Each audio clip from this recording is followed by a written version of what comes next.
stay and make sure that the cow is happy. Back at home now, we are even giving them mattresses so that they sleep on it so that they don't feel cold. People have even gone a step further. They are playing country music for cows, Don Williams and Ken Rogers, for them to produce milk. The diaspora brigade is our Kenyan dairy cow. You must take care of the dairy cow for it to continue giving you milk. If you don't, it will not give you milk.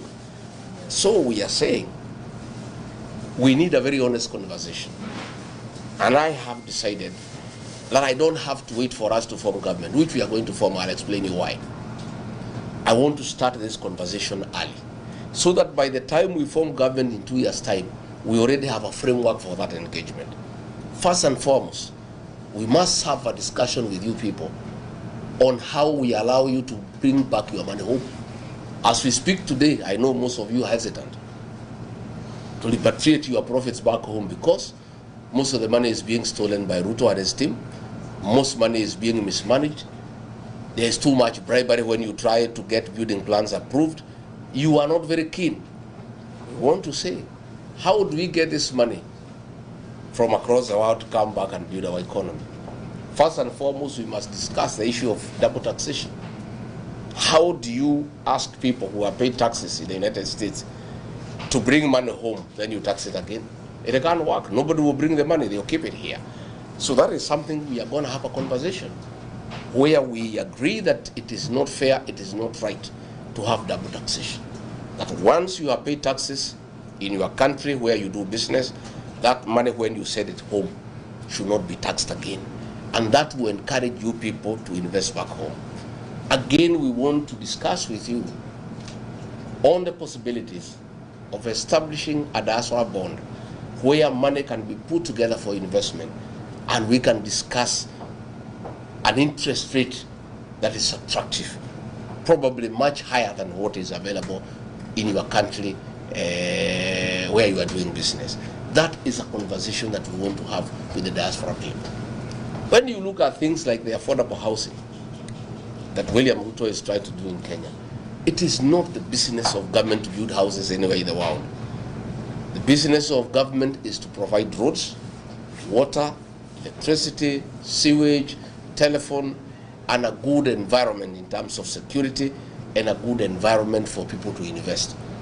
This affordable housing is something you guys can do with the right framework, with provision of infrastructure, a good title deed that is respected, roads, sewage, electricity. You guys can invest back home to build houses for sale, to build houses for rental. Again, that is a conversation we can have with the diaspora people. So I've come here to tell you, good people, that we have got a good plan. I've heard William Ruto saying that we have no plan.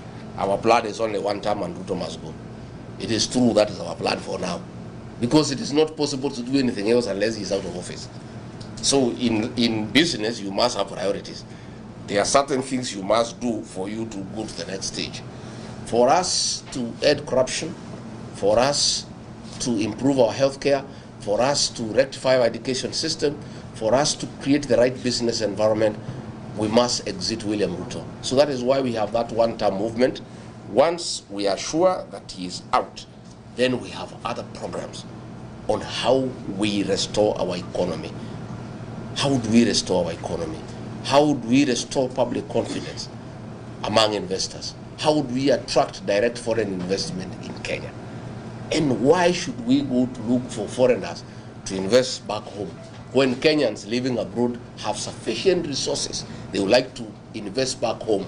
It is only that the packages that are there are not attractive and the environment is not conducive. So along the way, we'll be having that conversation with you people in the next 2 years, so that by the time we form the next government, we have already a framework of engagement with our diaspora people on how you can invest back home. Today, you guys know about our economy and the way it has declined. It is on a nosedive. I heard Ruto saying that figures don't lie. Oh, we have a 9.4% economic growth. Oh, since I came, inflation has come down, I don't know, from 8% to 3%. Those are all figures. If you want to know whether the economy is doing well or not in Kenya, ask the diaspora people. They'll tell you, because they are the ones who support families back home. The money you are sending home 3 years ago, you are sending twice or thrice the amount to do the same thing that you used to do, for shopping, for your mother, for your brother, for your relatives. So you don't need to be told by anybody whether we are doing well or not. You know, because the value of the shilling has gone down. What you used to spend 20,000 to go to the supermarket and do shopping for your parents back home, 20,000 used to be a full trolley. Today, 20,000, you can't do half a trolley. You just do a few bags and 20,000 is gone. So things are not working, things are not good. I've heard them shouting at me that I'm talking bad about my country abroad. I am not. I'm just talking about poor leadership. Kenya is a beautiful country, hard-working people, good people, but we have poor leadership that we need to fix for things to work. And we must also be honest people. I cannot come here and cheat you that we are doing well. I'll be a liar. I tell you, oh, things are very good, because you know differently, because you are doing things back at home. So mine is to tell you that we want to have an engagement with you going forward, and I want to assure you that there are good investment opportunities back home. Again, east or west, home is best, and that must be your final destination. At the end of all these investments you have told me you are doing here, the clinics you are doing, the transport industry you are doing, the IT consultancy you are doing, all that work you are doing, finally, you need to come back home and enjoy in old age the fruits of your youthful engagement. When you had energy, when you are young, when you are vibrant, you invested. You need to come back home and enjoy that.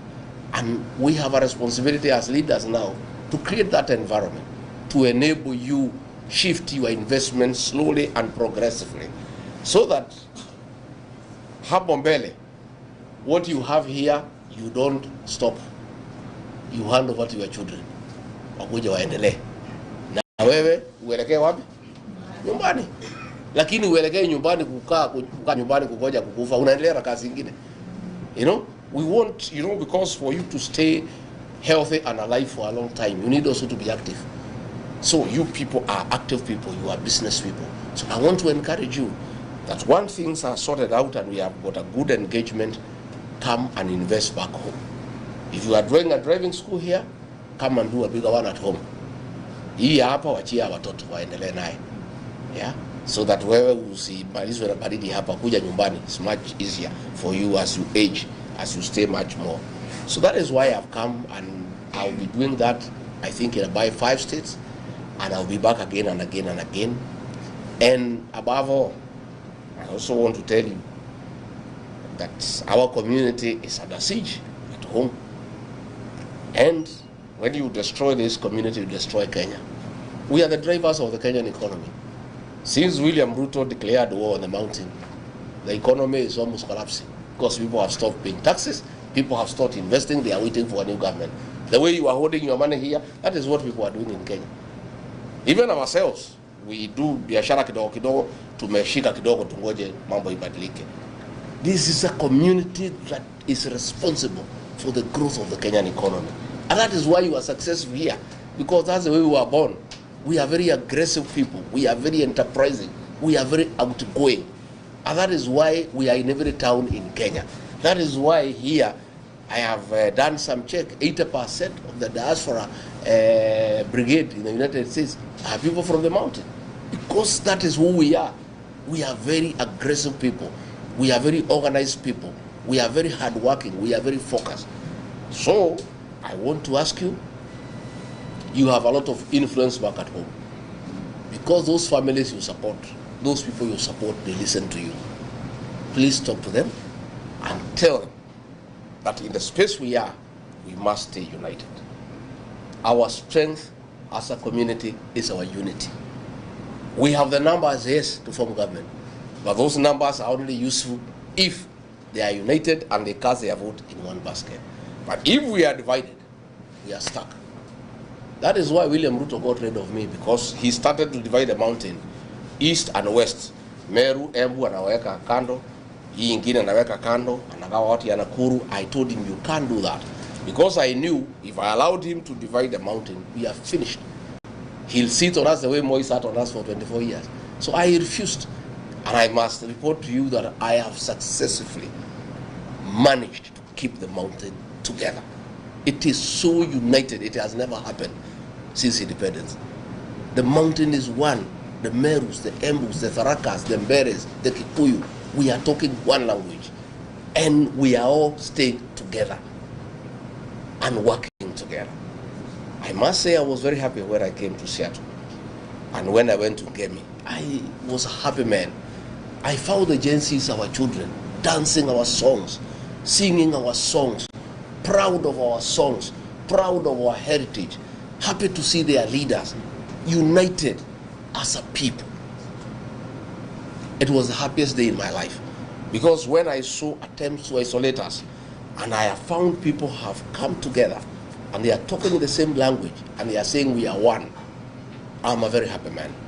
I want you to help me spread that message back home, that people must stay as one. And of course you must do it here. Lazima mkae pamoja. Buffaloes don't move in a herd because they love each other.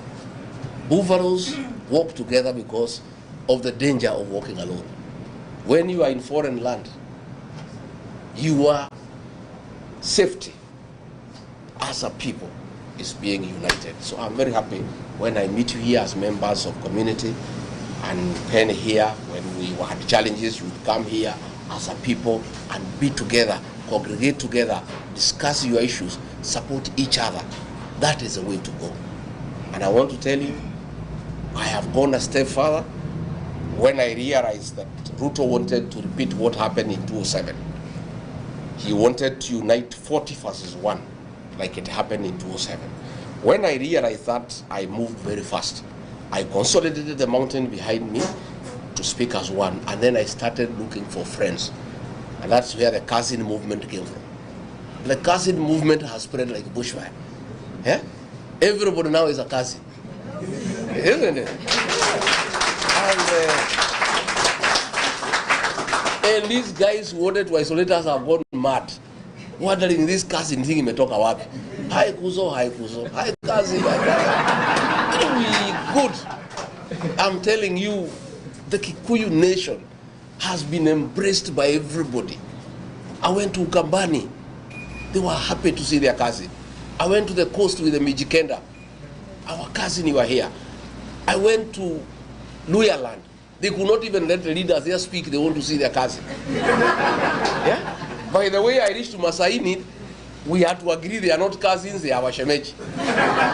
You know, everybody wants to work with us.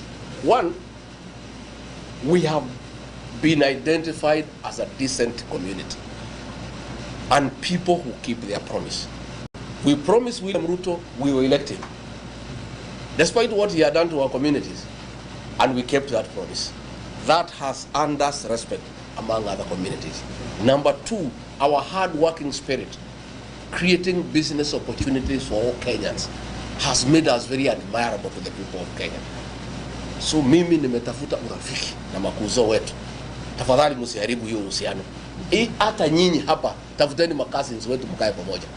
Let us stay together as a Kenyan people. You have seen since I came here, they are all in panic. I had Musari accusing me that I have exported tribalism to America because I'm simply talking to my people. One, whom do they want me to talk to? Siye akuja ongea na watu yao. Let the pilipili usiois ila inakuasha nini? You know, if I come to Ngemi and we are dancing with our children, you know, traditionally, as the leader of the community, all the women who are of marriage age are my wives. So if I come, I dance with my wives. Shida yako ni nini? Ni nini inakusumbua? Wewe kwenda tafuta bibi yako ucheze na yeye.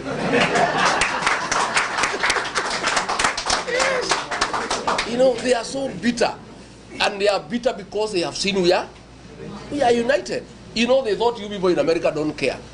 ati mumeenda huko, mumepotelea huko wazungu, you don't care about your tradition, you don't care about your culture, you have forgotten who you are. Then when they saw Ngemi, young girls and boys dancing with Musaimo, with Samido, our songs of 1960s, watoto haku wamezaliwa ndio wanacheza nyimbo ya 1960s na 1970s. They realize this community is one. That is a bitterness. They are in every meeting wananikashifu. Yet the whole of today and yesterday, Musalia pande hiyo, Wetangula pande hiyo, wengine pande hiyo, and of course wasaliti wetu wakina Ichung'wa na Kionjori, wale wanatumiwa na Ruto kumaliza jamii yetu. They are all attacking me that have brought tribalism to America by simply coming to talk to our people, and for them realizing that our unity as a community is worldwide, and that is what we must do. Na mimi nakwambia tukiketi pamoja, hakuna mtu atatukalia, hakuna mtu atatuweza, hakuna mtu atachukua biashara zetu.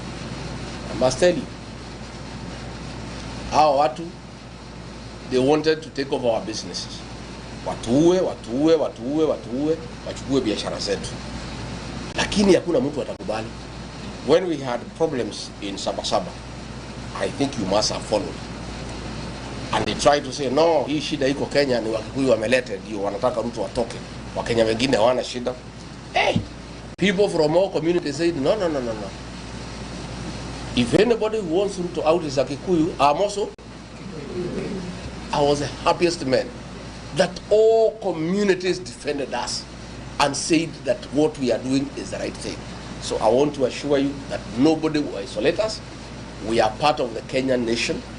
We are the drivers of the Kenyan economy, and will prevail and will stay in peace with other Kenyans, and will not allow anybody to come between us and other Kenyans.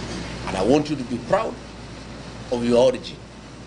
I want you to be a proud Mount Kenya person, wherever you are. Never shy away. And when you are among yourselves, msungumuze lugha ya nyumbani.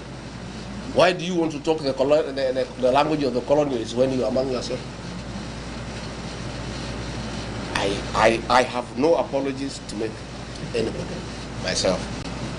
You know, Ruto would be very unhappy with me when we went with him to the mountain.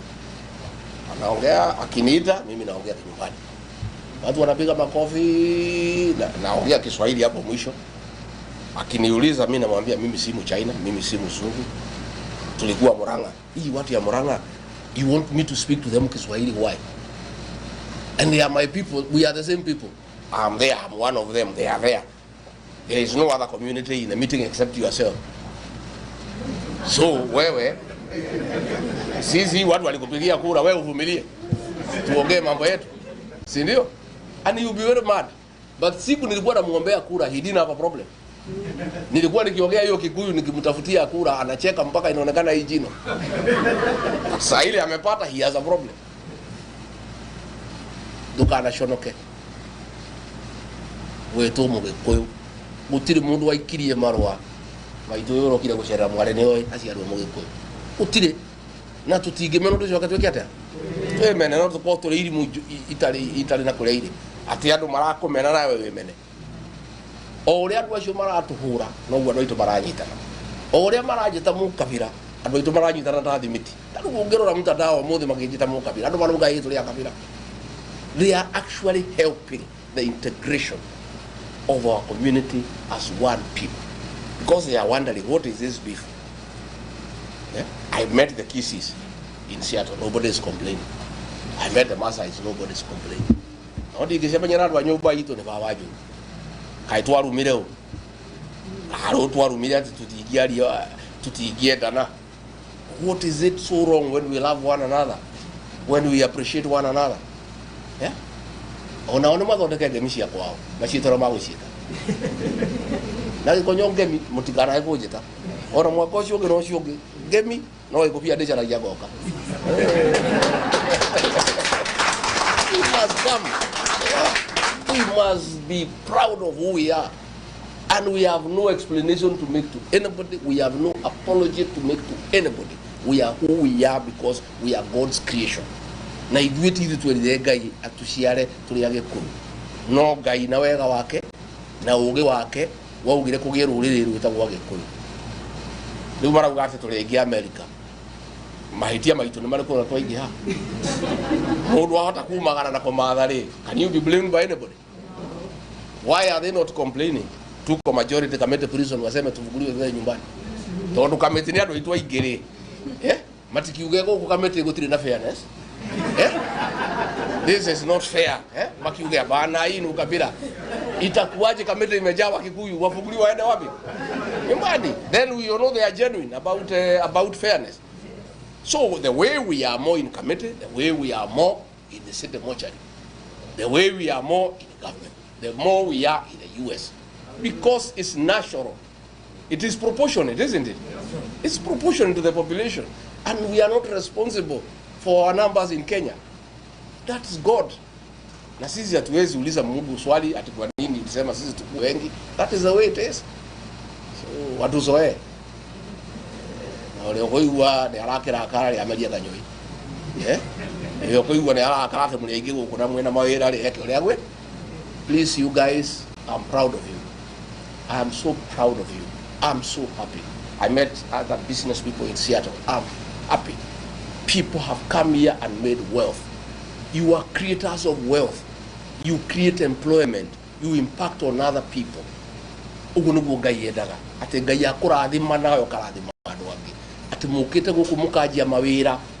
Mukona mbeca mukandika andu angi mukamahe irio mugathondeka mĩciĩ yao. Ngai witu amurathime na mwike wega.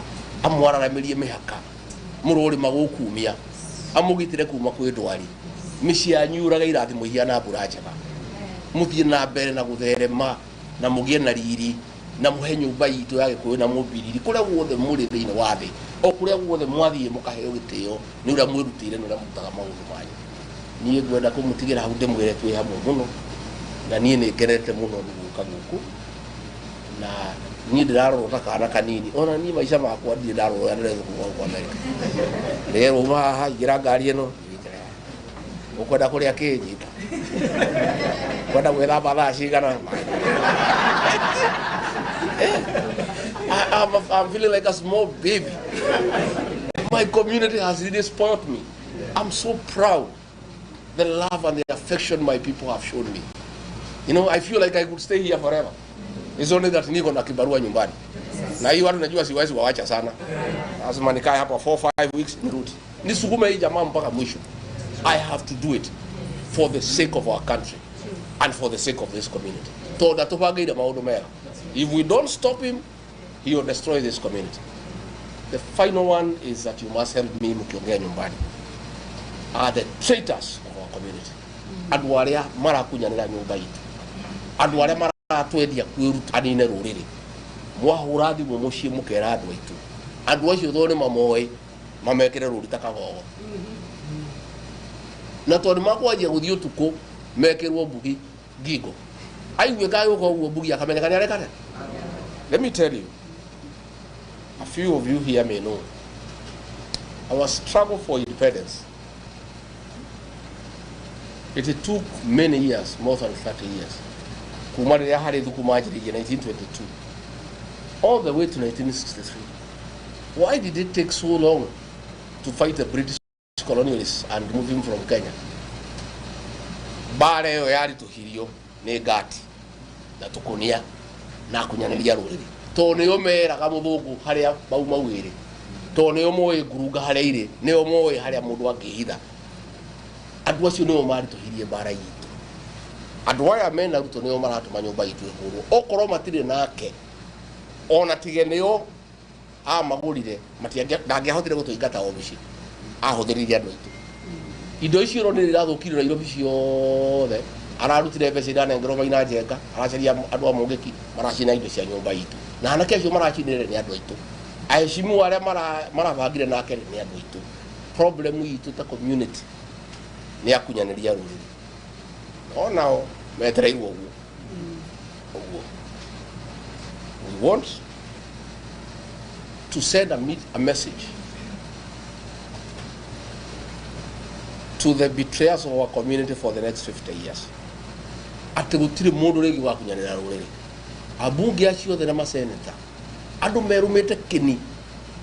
They are about 60. Gutire ugakinya ngabu. All the maingali.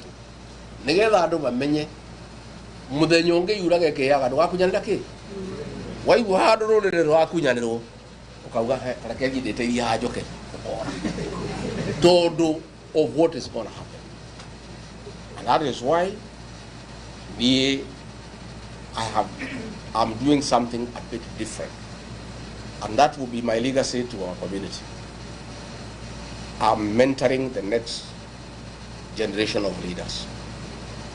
While we are in this hall, we are in as a community. Nobody ever prepared the next leaders. I cannot just sit here. I'm now 60 and imagine I'm going to live forever. Ateni mutongoria wa ruriri gutura hau miaka yothe ina mbere na mutongoria ruriri jikarite itarabanga. I must prepare another crop of young leaders to take over from me and to keep leadership in our community perpetually arranged properly. That is why I have young people. In Nyandarua, I have a young guy called Metho. In Kiambu, I have a fellow called Karungo Athangwa. In Kirinyaga, dina kaitu geta Gachagua. Dina mwanake weta wa Murago. Hau Muranga dina mwanake weta wa Nyutu no weta wa Munyoro na Muriu. Harea Ebu dina mwanake weta wa Mukuji. Hau Nyeri dina mwanake weta wa Kamushia. Harea Kepibiri dina mwitu weta wa Gachagua moya. I am put a team of young people. Adumena hakiri, adumedete aduao. I am preparing them. And when they went and did a very big meeting in Loitokto. Tomorrow they have meetings in Nakuru. I have told them, this is not about me. Even in my absence, you must keep it going. You must show our people that we have another crop of leaders. So I want to mentor a group of leaders. Na tukuma mentor in stages. There is that group, then there is a Gen Z. And I carry 18 up to 30. We also have some in DCP. I did to get a Gachagua, they got 24. Karahi Giriwo, 17. Karaditagona terrorism. I am preparing those young girls and boys so that this community at any one time we have 2-3 levels of leaders. They have so perpetually we have a good stratum of leadership so that we never find ourselves in the situation that we are in. And that I need your support wherever you can. And this young guy here, our chairman of diaspora, is doing a beautiful job. We are very proud of him.